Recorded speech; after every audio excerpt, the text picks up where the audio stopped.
चलिए, क्या हाल चाल है? ठीक है,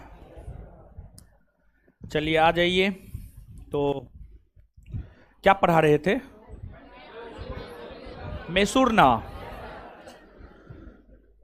ठीक है, देखिए तो क्वेश्चन पूछते हैं। कल जो पढ़ाए हैं वहां से क्वेश्चन पूछते हैं। एक आध गो क्वेश्चन का जवाब दीजिएगा आप लोग।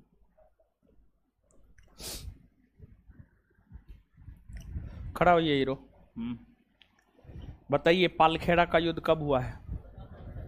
बैठ जाइए, खड़ा होइए। पालखेड़ा के युद्ध की समाप्ति कौन संधि के तहत हुई है? मद्रास के संधि। ठीक है, खड़ा रहिए। है बीच में, है लड़का, खड़ा होइए बीच वाले। इधर इधर। हाँ, अरे वो, हाँ।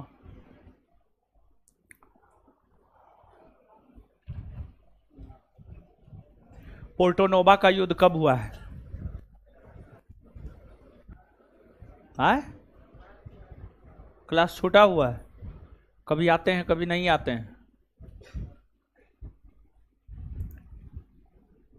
चलिए बताइए आप। द्वितीय आंग्ल मैसूर युद्ध की समाप्ति कौन संधि के तहत हुई है? मद्रास की संधि। अच्छा, मतलब कुछ भी जो मन में आया वो बोल दिए। तो ये अजीब हाल आप लोग बना करके रखे हुए।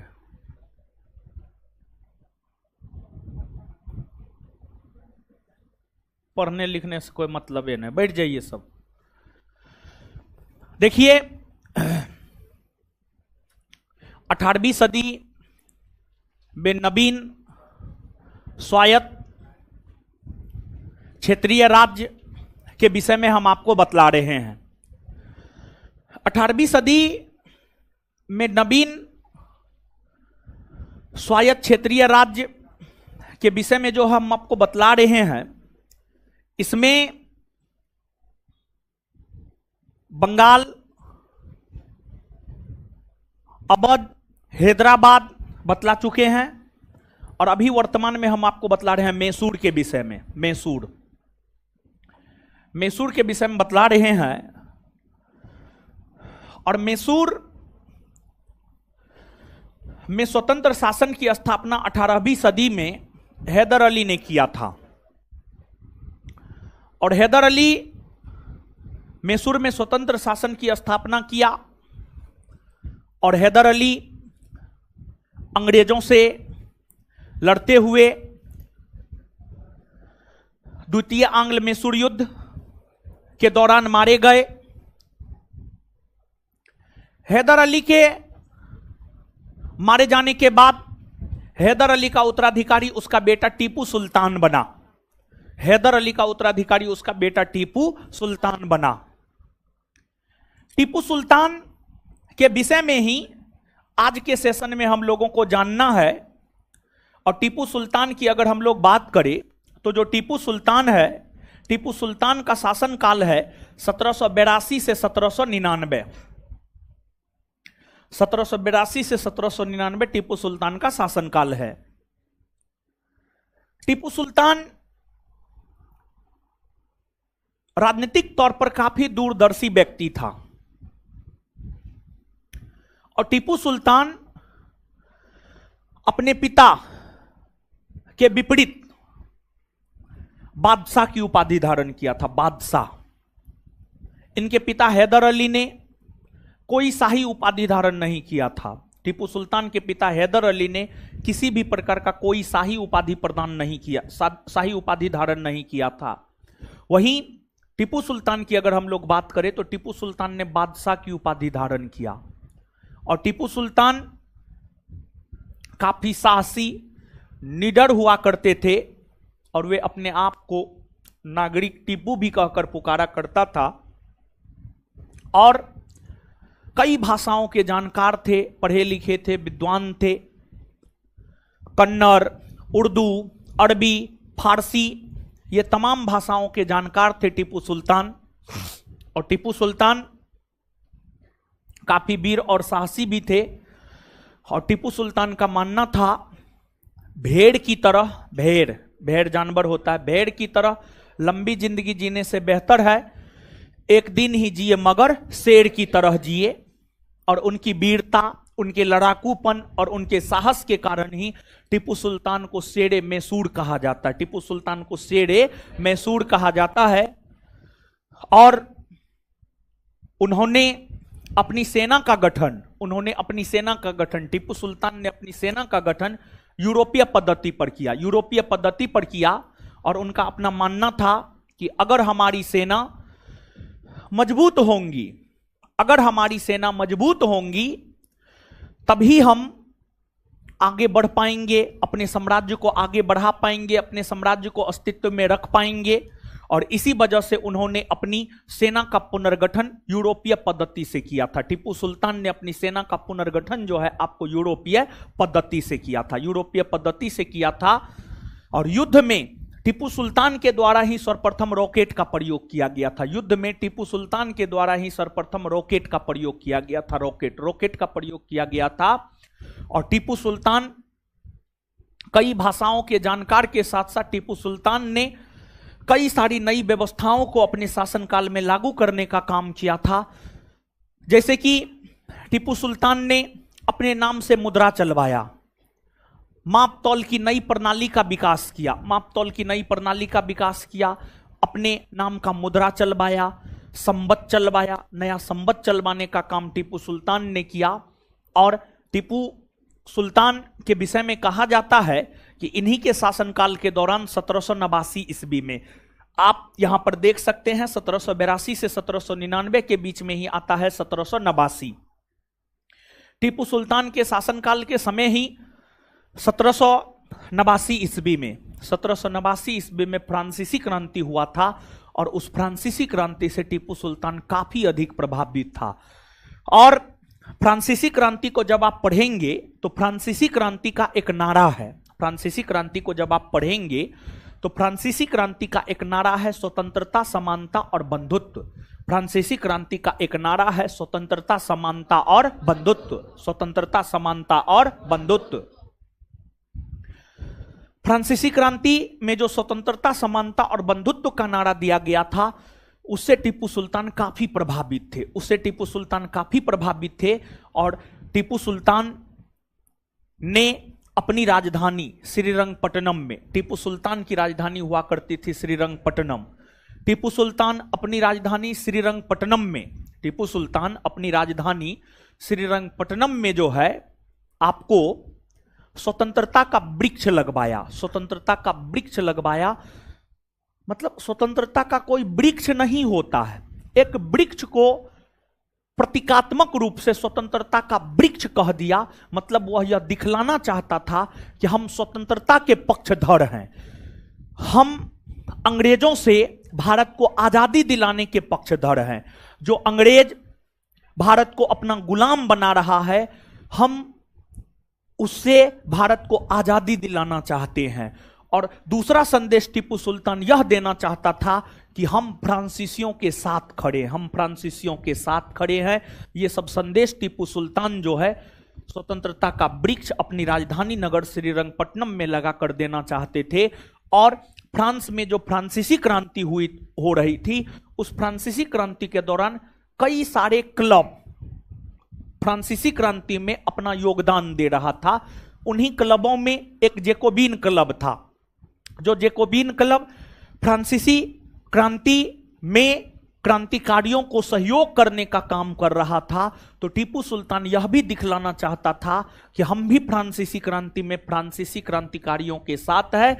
इसी वजह से टीपू सुल्तान जो है आपको जैकोबिन क्लब का भी सदस्य बना। और जब टीपू सुल्तान फ्रांसीसी क्रांति का समर्थन किया, फ्रांसीसी ईस्ट इंडिया कंपनी का समर्थन किया, तो अंग्रेजी east India company Tipu Sultan के विरोध में आकर खड़ा हो गया। और फिर टीपू सुल्तान के समय 2 आंग्ल मैसूर युद्ध हुए। और टीपू सुल्तान की अगर आप बात करेंगे तो टीपू सुल्तान के समय तृतीय आंग्ल मैसूर युद्ध। टीपू सुल्तान के समय जो है आपको तृतीय आंग्ल मैसूर युद्ध, तृतीय आंग्ल मैसूर युद्ध टीपू सुल्तान के समय हुए। और टीपू सुल्तान के समय तृतीय आंग्ल मैसूर युद्ध 1790 से 1792 में हुए। 1790 से 1792 ईस्वी के दौरान तृतीय आंग्ल मैसूर युद्ध हुए। और इस समय गवर्नर जनरल हुआ करते थे लॉर्ड कॉर्नवालिस। लॉर्ड कॉर्नवालिस हुआ करते थे। और इस युद्ध की अगर आप बात करेंगे तो इस युद्ध में अंग्रेजों की जीत हुई। इस युद्ध में अंग्रेजों की जीत क्यों हुई?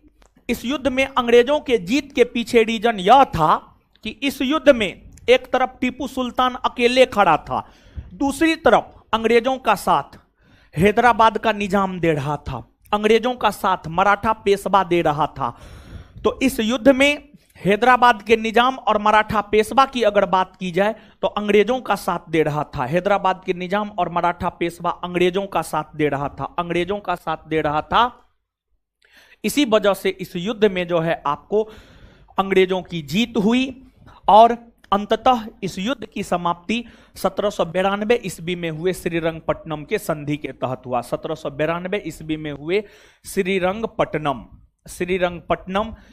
की संधि के तहत, श्रीरंगपट्टनम की संधि के तहत जो है आपको इस युद्ध की समाप्ति हुई।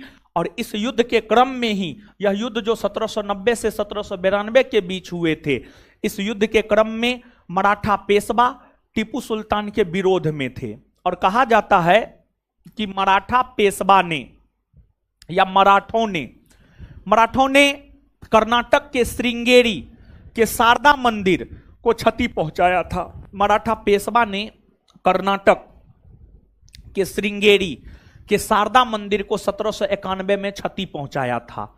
मराठों ने 1791 ईस्वी में कर्नाटक के श्रृंगेरी के शारदा मंदिर को क्षति पहुंचाया था।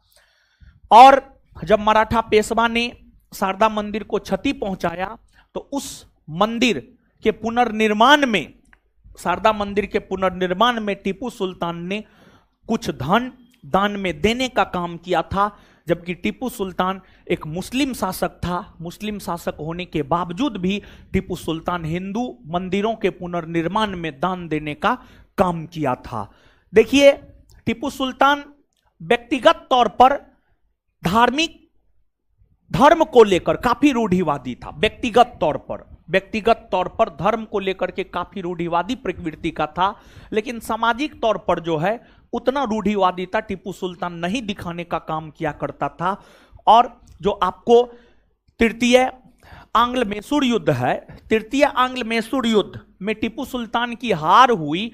और इस युद्ध में टीपू सुल्तान काफी अधिक कमजोर हो गया। इस युद्ध में टीपू सुल्तान काफी अधिक कमजोर हो गया, क्योंकि इस युद्ध को जब अंग्रेजों ने जीता और श्रीरंगपट्टनम के संधि के तहत युद्ध की समाप्ति हुई, तो श्रीरंगपट्टनम के संधि के तहत टीपू सुल्तान के संपूर्ण साम्राज्य का 50% से अधिक भाग, टीपू सुल्तान के संपूर्ण साम्राज्य के 50% से अधिक भाग अंग्रेजों ने ले लिया।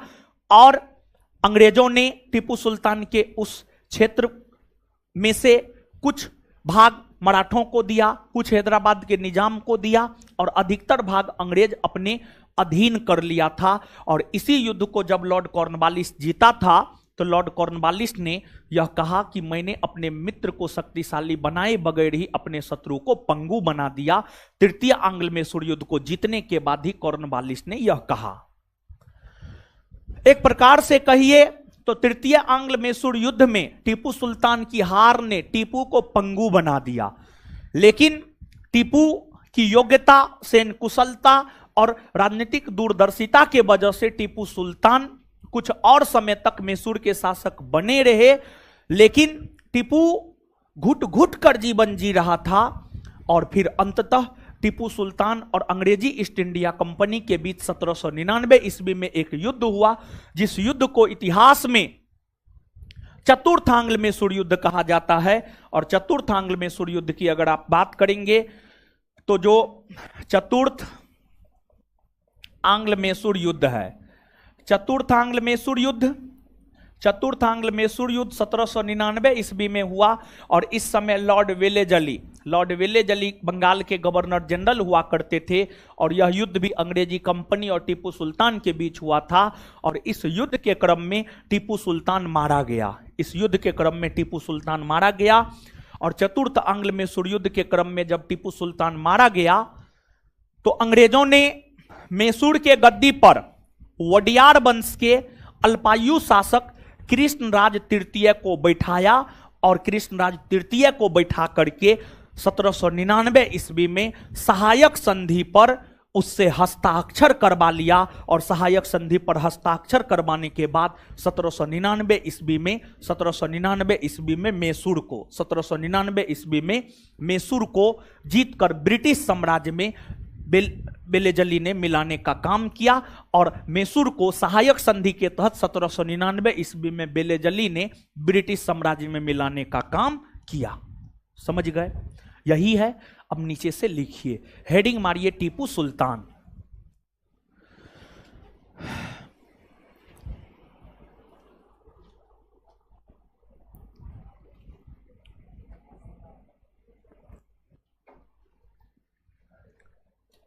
लिखिएगा,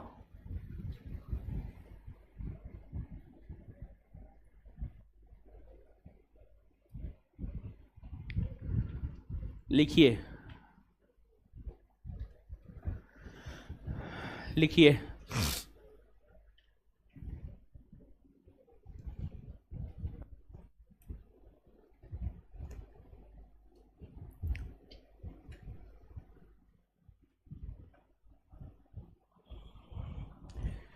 हैदर अली के मृत्यु के बाद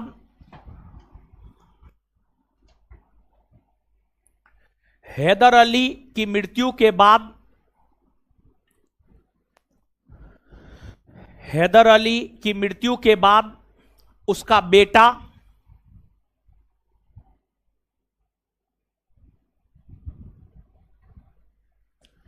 हैदर अली की मृत्यु के बाद उसका बेटा टीपू सुल्तान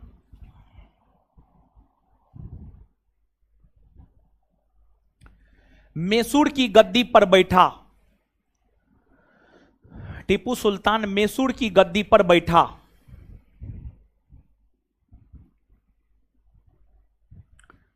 टीपू सुल्तान मैसूर की गद्दी पर बैठा।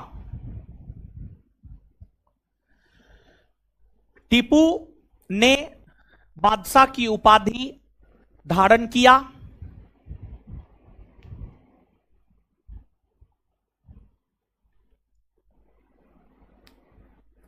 टीपू ने बादशाह की उपाधि धारण किया।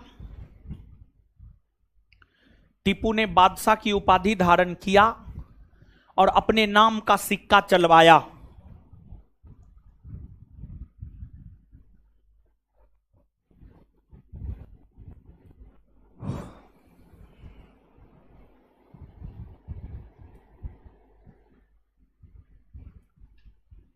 नेक्स्ट पॉइंट बाय जब लिखिएगा। टीपू का मानना था कि टीपू का मानना था कि टीपू का मानना था कि टीपू का मानना था कि भेड़ की तरह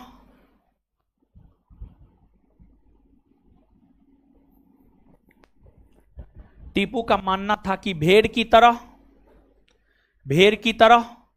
लंबी जिंदगी जीने से बेहतर है कि टीपू का मानना था कि भेड़ की तरह लंबी जिंदगी जीने से बेहतर है कि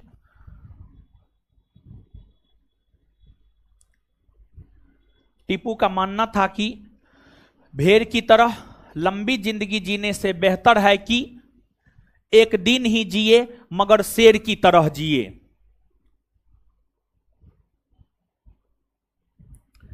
टीपू का मानना था कि भेड़ की तरह लंबी जिंदगी जीने से बेहतर है कि एक दिन ही जिए मगर शेर की तरह जिए।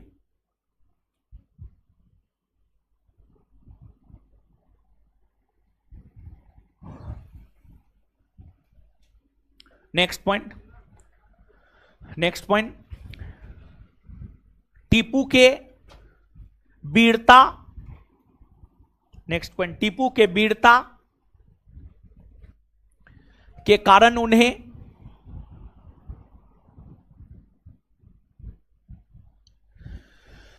टीपू के वीरता के कारण उन्हें नागरिक टीपू, एक मिनट, नहीं सॉरी, शेरे मैसूर, सॉरी, शेरे मैसूर, टीपू के वीरता के कारण उन्हें शेरे मैसूर, टीपू के वीरता के कारण उन्हें शेरे मैसूर भी कहा जाता है, शेरे मैसूर भी कहा जाता है।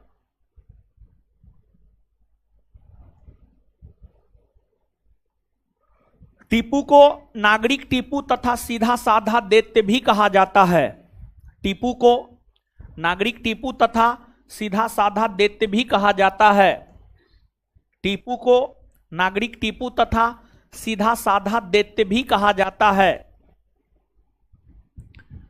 टीपू को नागरिक टीपू तथा सीधा साधा दैत्य, टीपू को नागरिक टीपू तथा सीधा साधा दैत्य भी कहा जाता है,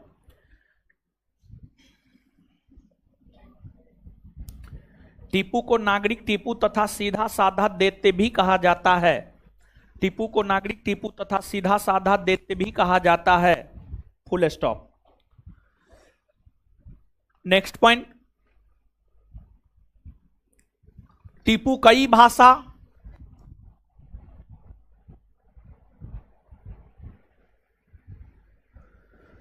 टीपू कई भाषा जैसे कन्नड़, कोमा उर्दू, कोमा फारसी, अरबी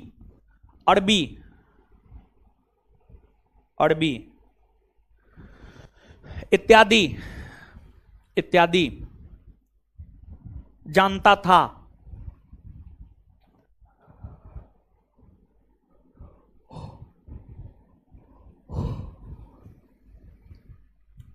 टीपू, नेक्स्ट पॉइंट, टीपू आर्थिक शक्ति को, next point, Tipu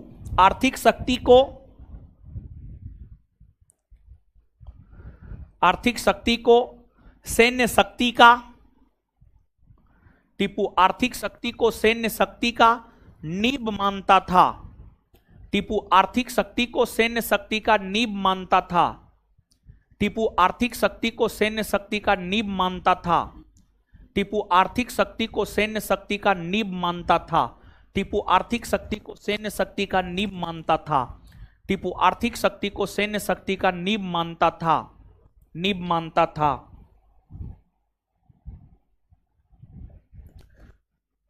next point, Tipu को यह श्रेय दिया जाता है कि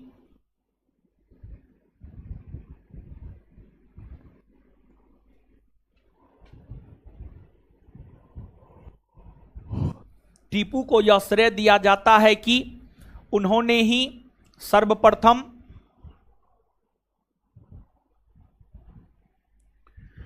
टीपू को यह श्रेय दिया जाता है कि उन्होंने ही सर्वप्रथम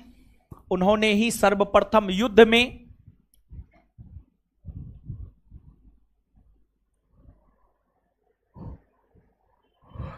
में रॉकेट का प्रयोग किया।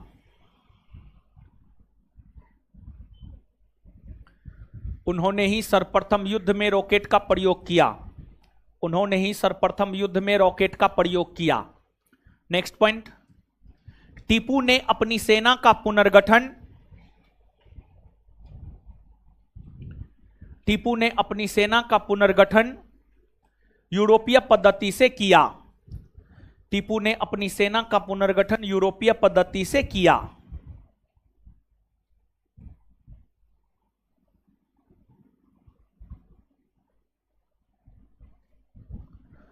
नेक्स्ट पॉइंट, टीपू अपने शासनकाल के समय टीपू अपने शासनकाल के समय जमींदारी व्यवस्था के स्थान पर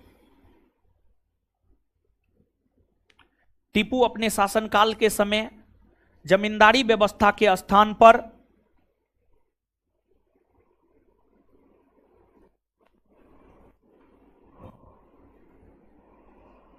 रैयतबाड़ी व्यवस्था को टीपू अपने शासनकाल के समय जमींदारी व्यवस्था के स्थान पर रैयतबाड़ी व्यवस्था को टीपू अपने शासनकाल के समय जमींदारी व्यवस्था के स्थान पर रैयतबाड़ी व्यवस्था को अपनाया।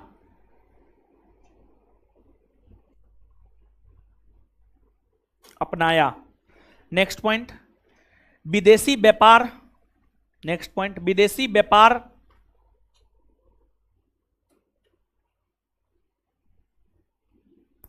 तथा अपने समकालीन विदेशी राजाओं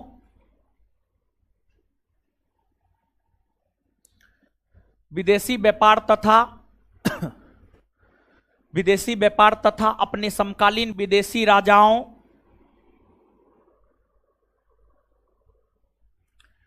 विदेशी व्यापार तथा अपने समकालीन विदेशी राजाओं से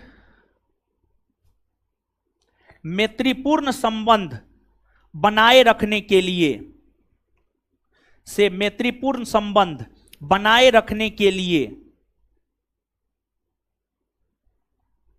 विदेशी व्यापार तथा अपने समकालीन राजाओं से मैत्रीपूर्ण संबंध बनाए रखने के लिए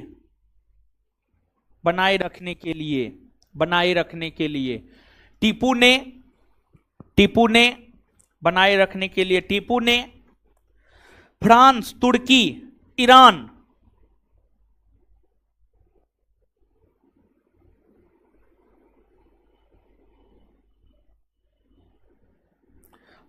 तुर्की, ईरान में अपने व्यापारिक दूत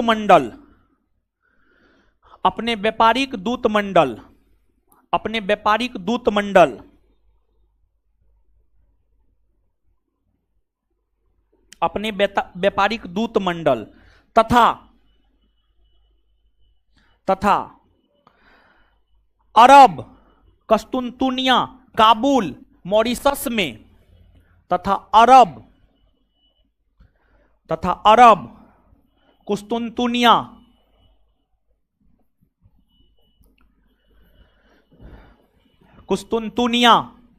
अरब, कुस्तुनतुनिया, मॉरिशस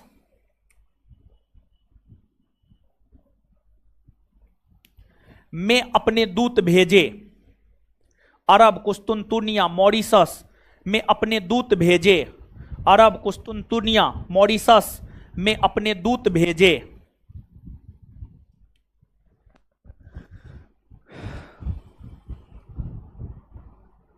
नेक्स्ट पॉइंट,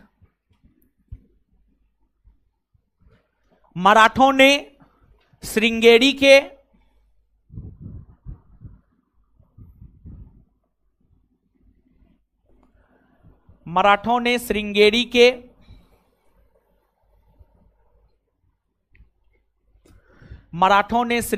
के शारदा मंदिर को मराठों ने श्रृंगेरी के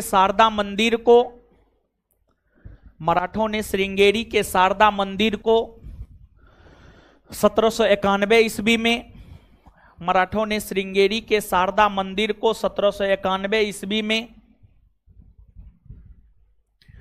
1791 ईस्वी में लूटा।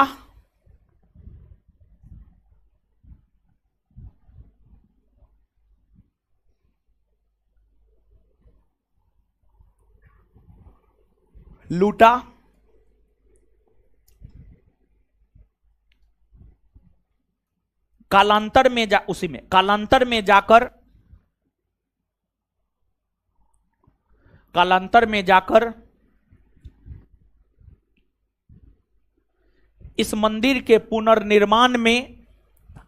में जाकर इस मंदिर के पुनर्निर्माण में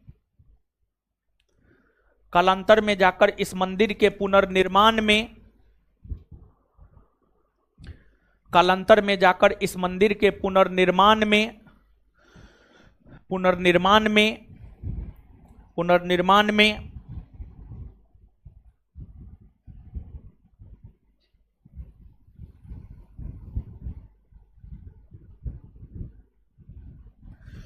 टीपू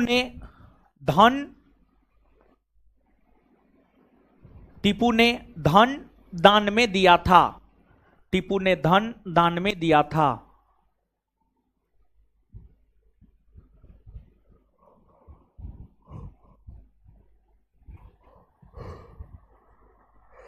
टीपू ने धन दान में दिया था। आगे तृतीय आंग्ल मैसूर युद्ध।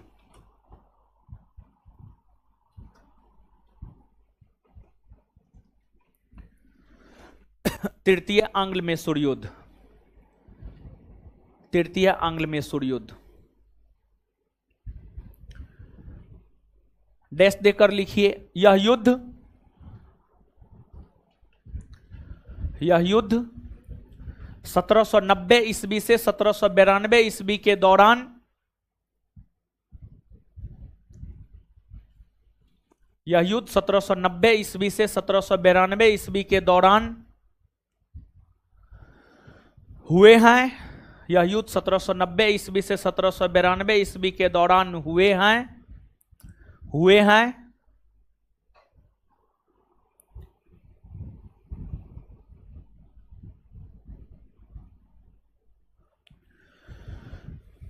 इस युद्ध में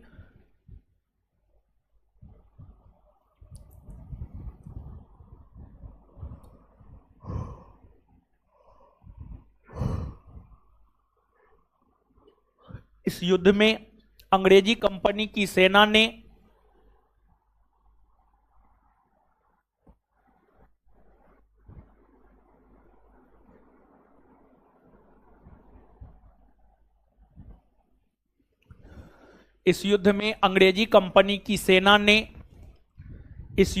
अंग्रेजी कंपनी की सेना ने टीपू सुल्तान को पराजित कर दिया।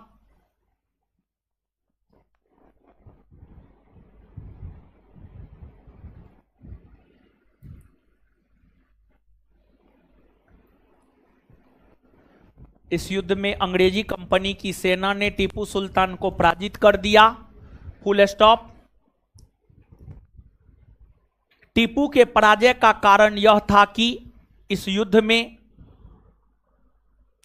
उसी में कंटिन्यू लिखना है। टीपू के पराजय का कारण यह था कि इस युद्ध में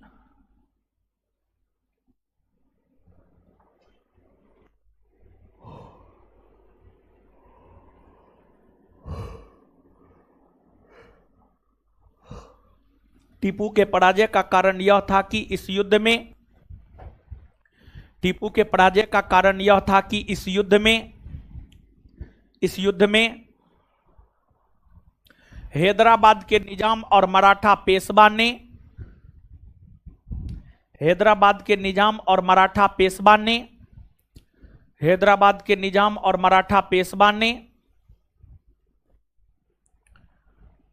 पेशवा ने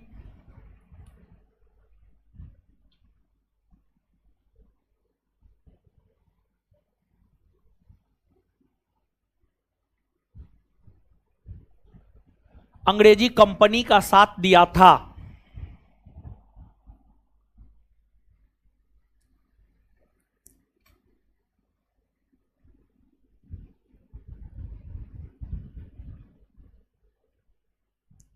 फुल स्टॉप। उसी में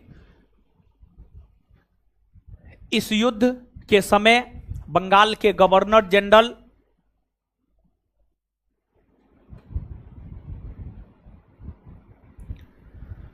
इस युद्ध के समय बंगाल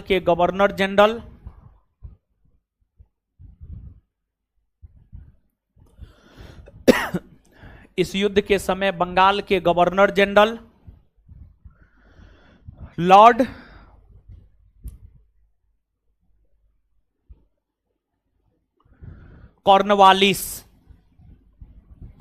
लॉर्ड कॉर्नवालिस थे।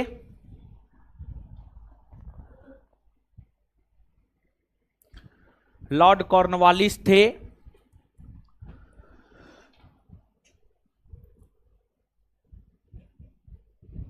लॉर्ड कॉर्नवालिस ने युद्ध जीतने के बाद यह कहा था कि लॉर्ड कॉर्नवालिस ने युद्ध जीतने के बाद यह कहा था कि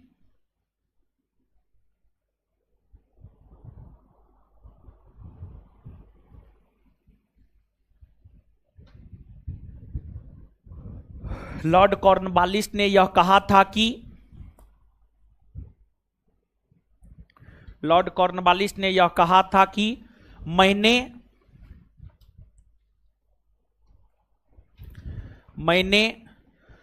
अपने मित्र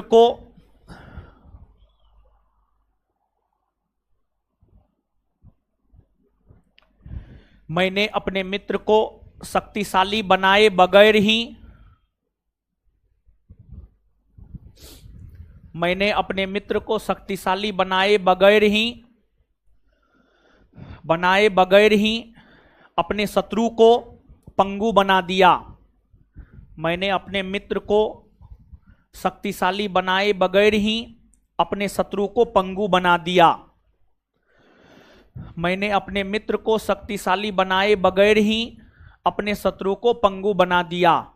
मैंने अपने मित्र को शक्तिशाली बनाए बगैर ही अपने शत्रु को पंगु बना दिया। Full stop.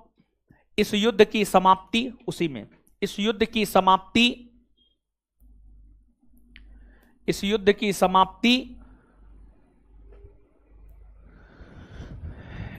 की समाप्ति 1792 ईस्वी में हुए।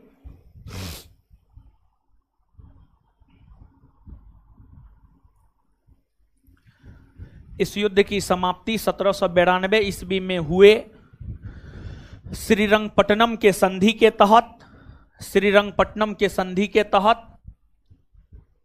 इस युद्ध की समाप्ति 1792 ईस्वी में हुए श्रीरंगपट्टनम की संधि के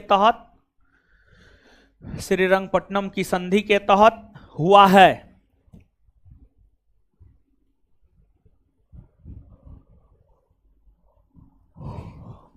नेक्स्ट पॉइंट, स्टार मार्के। टीपू सुल्तान की राजधानी श्रीरंगपट्टनम हुआ करती थी।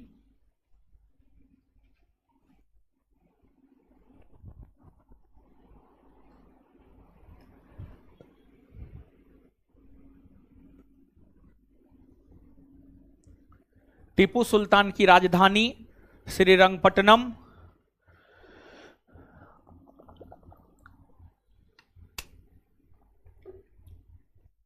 टीपू सुल्तान की राजधानी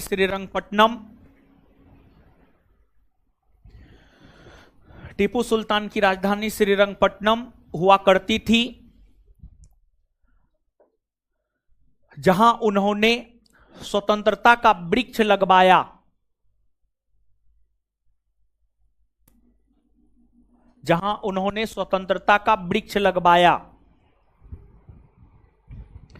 टीपू सुल्तान की राजधानी श्रीरंगपट्टनम हुआ करती थी, जहां उन्होंने स्वतंत्रता का वृक्ष लगवाया।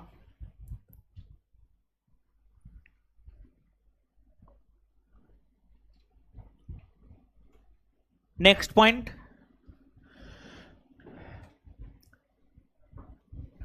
जब 1789 ईस्वी में फ्रांसीसी क्रांति हुआ था,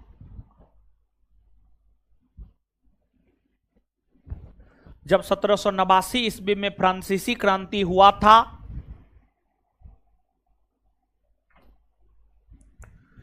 जब 1789 ईस्वी में फ्रांसीसी क्रांति हुआ था, तो उस समय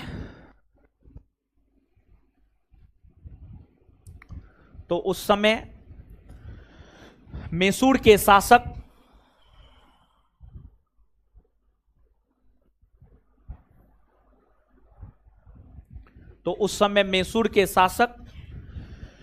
टीपू सुल्तान थे।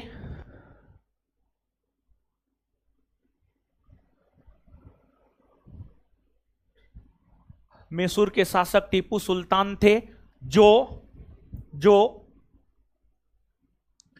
फ्रांसीसी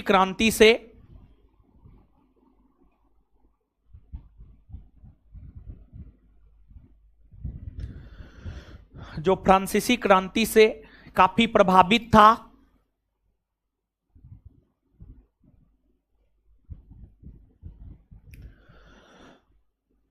जो फ्रांसीसी क्रांति से काफी प्रभावित था, इसलिए वे जैकोबिन क्लब के सदस्य भी बने।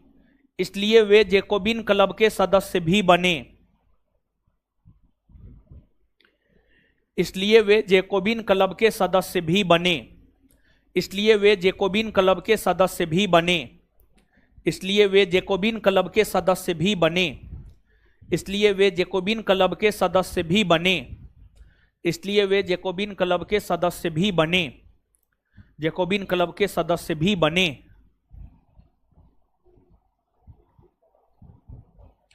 आगे हेडिंग मारिएगा, चतुर्थांग्ल मैसूर युद्ध।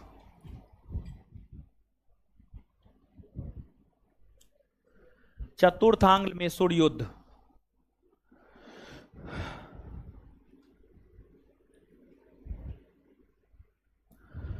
चतुर्थांग्ल मैसूर युद्ध डैश दे करके। यह युद्ध 1799 ईस्वी में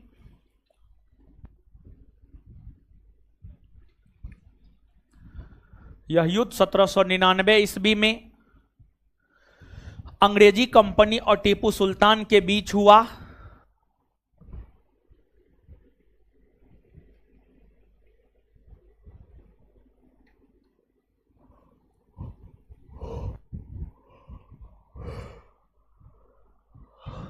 यह युद्ध 1799 ईस्वी में अंग्रेजी कंपनी और टीपू सुल्तान के बीच हुआ।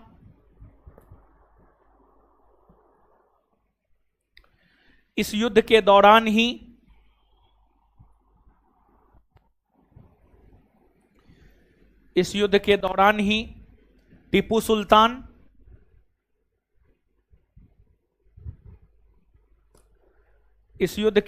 ही टीपू सुल्तान मारा गया।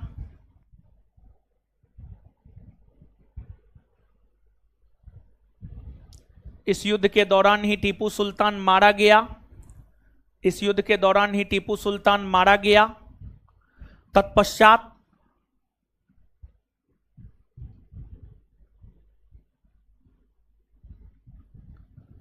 अंग्रेजी कंपनी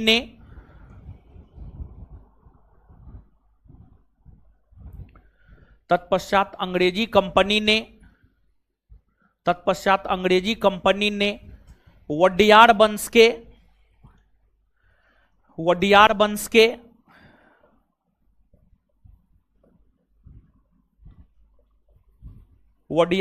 के अल्पायु शासक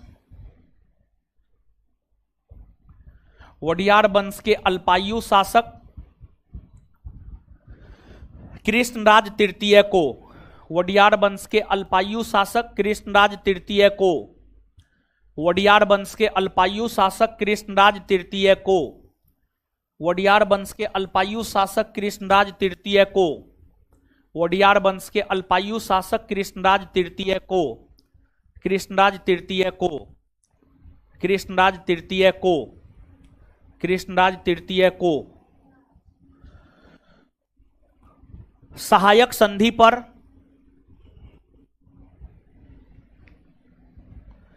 सत्रह सौ निन्यानवे ईस्वी में सहायक संधि पर 1799 ईस्वी में हस्ताक्षर करवा करके सहायक संधि पर 1799 ईस्वी में हस्ताक्षर करवा करके सहायक संधि पर 1799 ईस्वी में हस्ताक्षर करवा करके सहायक संधि पर 1799 ईस्वी में हस्ताक्षर करवा करके सहायक संधि पर 1799 ईस्वी में हस्ताक्षर करवा करके वेलेजली ने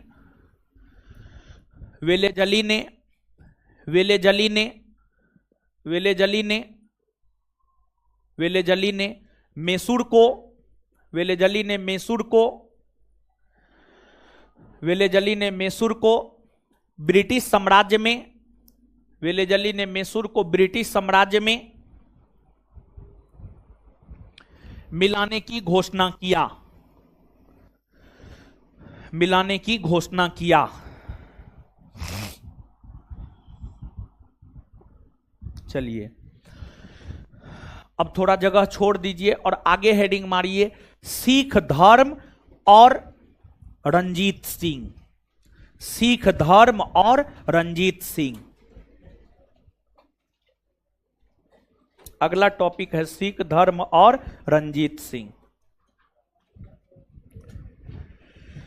सिख धर्म और रंजीत सिंह, सिख धर्म और रंजीत सिंह, सिख धर्म और रंजीत सिंह।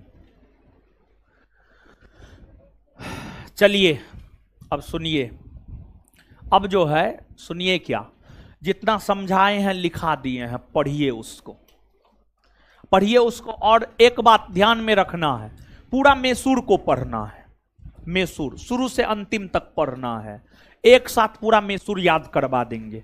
जल्दी पढ़िए, इधर उधर मत कीजिए, पढ़िए पूरा मैसूर पढ़िए, तब सिख धर्म और रंजीत सिंह को हम लोग देखेंगे। पढ़िए तो जल्दी।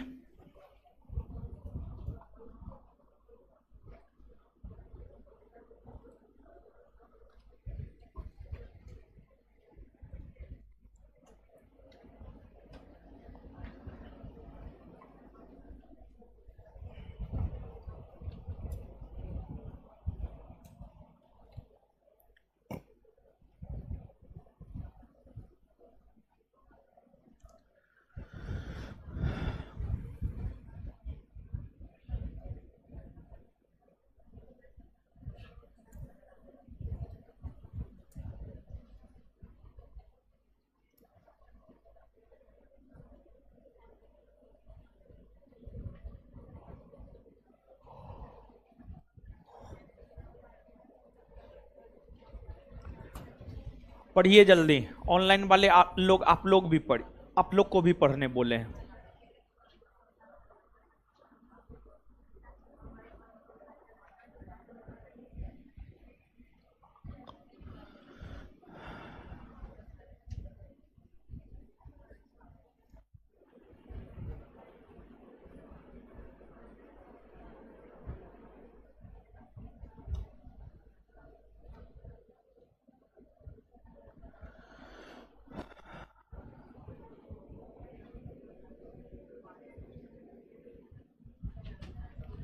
क्या हो रहा है जी, लाइट में पीछे कट जा रहा है।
पढ़ लिए, पढ़ लिए। दीजिए तो हीरो, ए हीरो, आइए ए हीरो, सब पूरा मैसूर को एक साथ याद करते हैं, ठीक है। आइए, कर्नाटक को पहले क्या कहा जाता? कर्नाटक को पहले क्या? मैसूर ना। मध्यकाल में कर्नाटक में विजयनगर साम्राज्य का शासन था। जब विजयनगर साम्राज्य के शासन का अंत हुआ तो मैसूर में कौन वंश के शासन? कौन वंश? अच्छा, वोडियार वंश के शासक कृष्णराज का वित्त मंत्री कौन था? नंजराज। वित्त मंत्री कौन था? और सेनापति देवराज। सेनापति। तो कृष्णराज का वित्त मंत्री कौन था? और सेनापति। और नंजराज की सैन्य सेवा में कौन नियुक्त हुआ था? हैदर। और नंजराज और देवराज की शक्ति को समाप्त करके मैसूर में स्वतंत्र शासन की स्थापना किसने किया? हैदर अली ने। प्रथम आंग्ल मैसूर युद्ध कब से कब तक हुआ है? 1767 से 1700। इस युद्ध में किसकी जीत हुई है? हैदर। अंग्रेजों को पराजित करने वाला प्रथम भारतीय हैदर अली। अंग्रेजों को पराजित करने वाला प्रथम भारतीय। प्रथम आंग्ल मैसूर युद्ध की समाप्ति कौन संधि के तहत? कौन संधि? डिंडीगुल क्या है? तमिलनाडु का एक नगर। डिंडीगुल क्या है? तमिलनाडु का एक नगर। डिंडीगुल क्या है? अच्छा, डिंडीगुल नामक स्थान पर फ्रांसीसियों की मदद से किसने शास्त्रागार का निर्माण करवाया? हैदर। पोर्टो नोवा का युद्ध कब हुआ? 1700। द्वितीय आंग्ल मैसूर युद्ध कब से कब तक? 1780 से 1700। द्वितीय आंग्ल मैसूर युद्ध के दौरान किसकी मृत्यु हुई? किसकी मृत्यु हुई? द्वितीय आंग्ल मैसूर युद्ध के दौरान किसकी मृत्यु हुई? किसकी मृत्यु हुई? और द्वितीय आंग्ल मैसूर युद्ध को हैदर अली के बाद किस शासक ने जारी रखा था? टीपू सुल्तान। और द्वितीय आंग्ल मैसूर युद्ध की समाप्ति अंत कौन संधि के तहत? कौन संधि के तहत? और मंगलौर की संधि कब हुई है? 1700। हैदर अली का उत्तराधिकारी कौन बना? कौन बना? मैसूर के किस शासक ने बादशाह की उपाधि धारण किया? किसने? मैसूर के किस शासक ने अपने नाम से सिक्का जारी किया? किसने? और किसका यह मानना था भेड़ की तरह लंबी जिंदगी जीने से बेहतर है एक दिन ही जिए मगर शेर की तरह जिए? शेरे मैसूर किसे कहा जाता? सीधा साधा दैत्य। सीधा साधा दैत्य। टीपू कौन कौन भाषा का जानकार था? टीपू कौन कौन भाषा का जानकार था? कौन शासक आर्थिक शक्ति को सैन्य शक्ति का नींव मानता था? कौन शासक आर्थिक शक्ति को सैन्य शक्ति का नींव मानता था? युद्ध में सर्वप्रथम रॉकेट का प्रयोग किसने किया? किसने किया है? और किसने? मैसूर के किस शासक ने अपनी सेना का पुनर्गठन यूरोपीय पद्धति से किया? किसने अपने शासनकाल में जमींदारी व्यवस्था के स्थान पर रैयतवाड़ी व्यवस्था को अपनाया? किसने? मैसूर के किस शासक ने शारदा मंदिर के पुनर्निर्माण में धन दान दिया था? तृतीय आंग्ल मैसूर युद्ध कब से कब तक हुआ?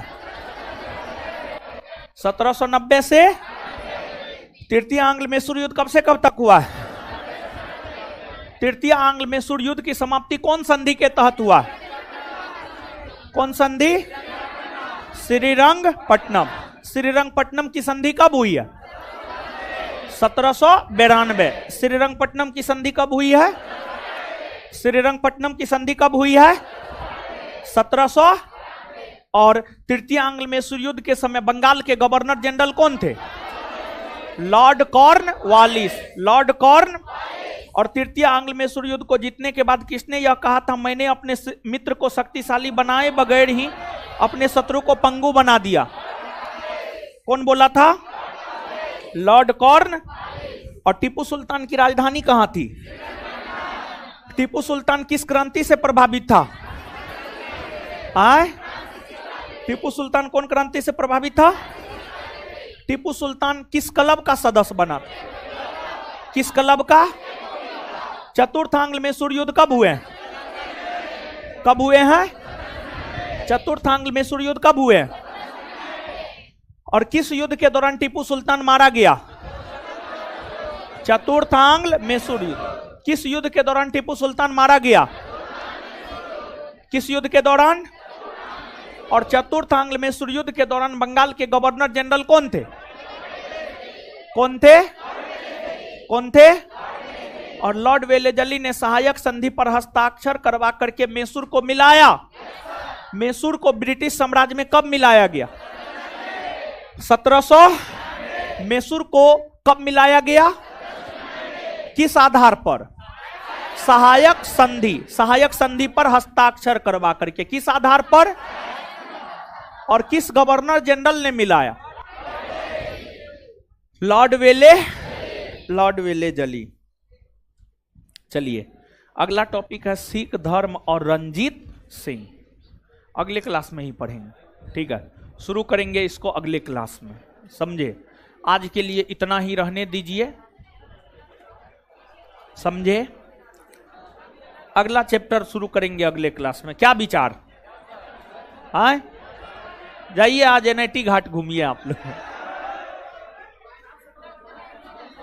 मोबाइल नहीं मिला है? उस सेंटर पर जाकर के ले लीजिएगा, दीपेन से मुलाकात करके ले लीजिएगा। हैं? हैं? क्या बोल रहे हैं?